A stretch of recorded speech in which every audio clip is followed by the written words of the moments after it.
Well, it was this speech at the 2013 National Prayer Breakfast that put a neurosurgeon in the national spotlight. PC is dangerous because, you see, this country, one of the founding principles was freedom of thought and freedom of expression. And it muffles people. It puts a muzzle on them.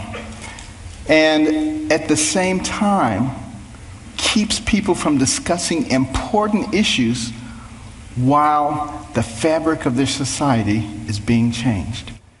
Well, that particular address at prayer breakfast did more than position Dr. Ben Carson politically. It also drew backlash from members of the Obama administration who claimed that the speech was offensive.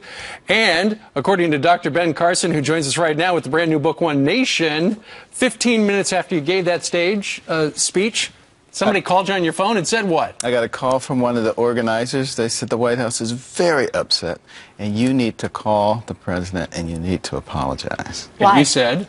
And I said, I talked to the president afterwards. He didn't seem upset, and there's no reason that he should be unless what I said applied to him.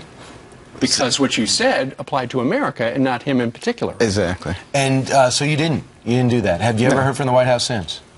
Well, I got an invitation to come to a Presidential Medal of Freedom reunion, but, you know, I was busy that day. And that was the second time you've been asked to speak at a national prayer breakfast, right? Correct. The first time when Bill Clinton was president, and it was a fantastic occasion, but when they asked me again, I said, what? I said, has anybody ever done it twice?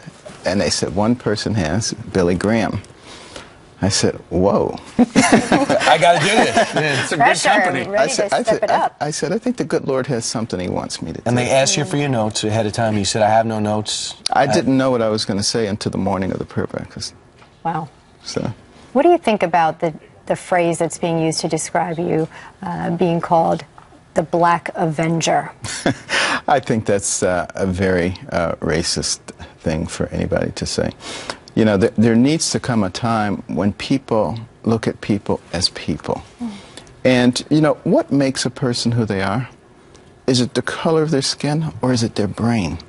Well, I can tell you as a brain surgeon, it is definitely not the color of the skin. And, you know, the left in particular needs to get away from characterizing everything racially. We need to move beyond that. We're much further advanced than. But you know why they do that? Because when they call somebody a racist, historically that has shut them up and shut them down. Yes, and you know it's funny what's going on in our country now. The labeling, the demonization. You know, if you're pro-life, then you've got to be anti-woman, and if you're pro-traditional family, then you've got to be a homophobe. And if you're white and you disagree with a progressive black person, you're a racist. If you're black and you disagree, you're crazy. So, I mean, it's just so amazing that people allow themselves to be manipulated by those who are trying to divide us. That's why the book is called One Nation. Because we are one nation and we're not enemies. The enemies are those people who are trying to divide us up. And that's the whole thing. You talk about talking to each other and use examples of marriage, and both sides, when they have a marriage counseling, think that they are right because they're talking at each other, not to each other, and you think, well, compromise has to fit in there. But I want to segue to another area of your expertise, and that's healthcare. And you have pointed out, and you got a lot of heat for this, to saying that Obamacare is second only to slavery, if I could just paraphrase your thoughts, to what it can do to this country. And of course, the issue that I was bringing up is not slavery. The issue is that we have taken the most important thing we have as free Americans and turned it over to the government.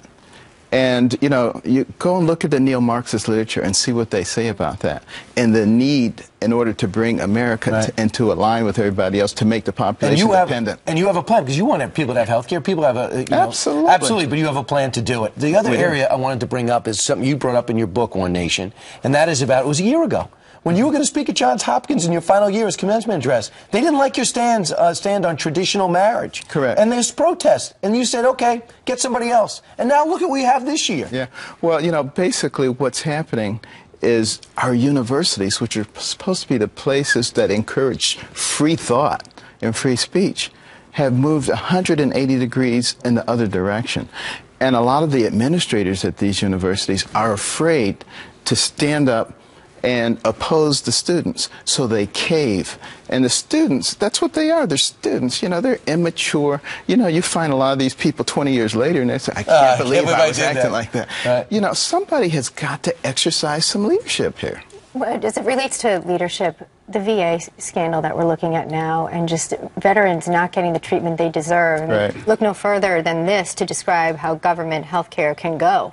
This is a wonderful harbinger of what's going to happen if we just put layers and layers of bureaucrats between the patients and the healthcare providers. No accountability. No one's to blame. They all point to somebody else. Correct. It is not my job. That's the problem. And there is, you know, this is symptomatic of all the things that are going on with this gigantic government that you can't control. Right. I tell you what, you are President of the United States. You just found out on the news, like our current president, about the VA scandal. How would you fix it in one easy step?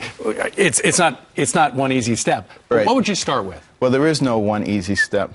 But first of all, I would want to know who allowed this to occur. And whoever that was, I would debrief them, find out why they allowed it to occur, and then allow them to take a vacation. And put in somebody who really has the kind of expertise and experience that is necessary to run an organization like that. And, you know, this is not saying anything about Shinseki. He's a good general, but that doesn't mean his management experience to run anything like this. Correct.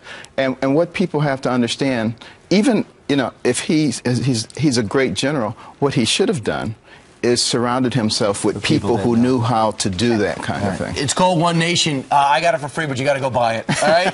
Thanks so much, Dr. Ben Carson. Always. I look forward to your decision on running for office. Thank you. All right, and we'll talk to you on radio. Okay. Thank you, Dr. Carson.